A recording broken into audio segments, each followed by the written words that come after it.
we're opening the festival with Orlando, which I saw when I was 16. My parents took me to it. I was kind of bolshy teenager with nothing else to do that day, so I went along with my parents.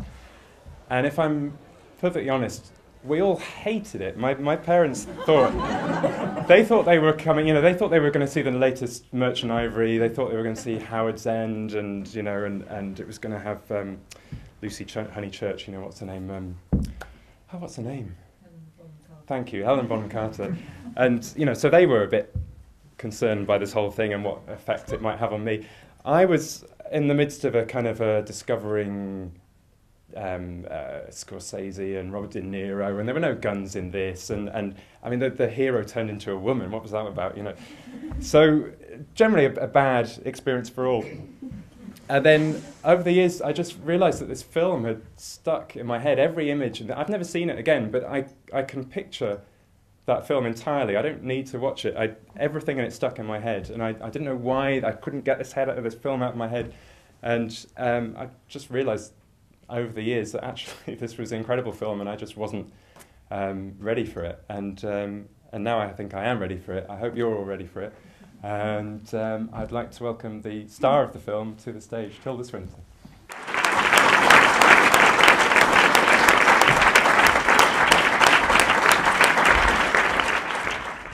Hello, everybody. I feel a little sheepish having seen a trailer of Julia. I feel anybody who sees Julia is not going to want to approach me in the street afterwards. So those who are going to come and see it, and I recommend you do, because Eric Zonker is an extraordinary filmmaker, and it's a film of which I'm really proud, and I'm so grateful to the film festival here for showing it, because it's the kind of film that we love to think might come to places like Inverness and shock everybody witless. I'm just so happy that you're going to see it. But I'm very sorry I'm not going to be here with you. I'm going to be in London, as Matt said. Orlando sweetens the pill somewhat. Orlando's a really special film for me. It's the first film that I worked on for 5 years. I've worked on other films for 5 years since, but it was the first one that I was involved with for such a long time. And one thing I should say immediately is that we were hoping for a second that Sally Potter was going to be able to be here tonight.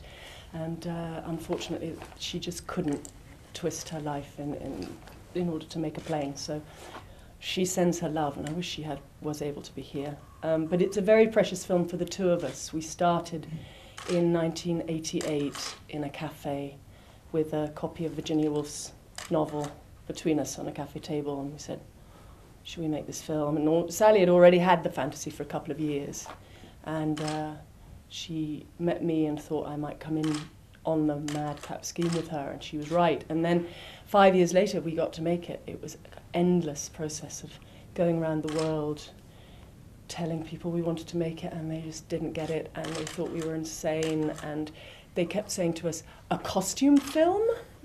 Because in 1988, no one was making costume films, apart from Merchant Ivory, I have to say, and we certainly didn't want to make a Merchant Ivory film, and we wanted to make as close as possible a film that felt what we felt we got from the book, which is really quite elliptical and magical.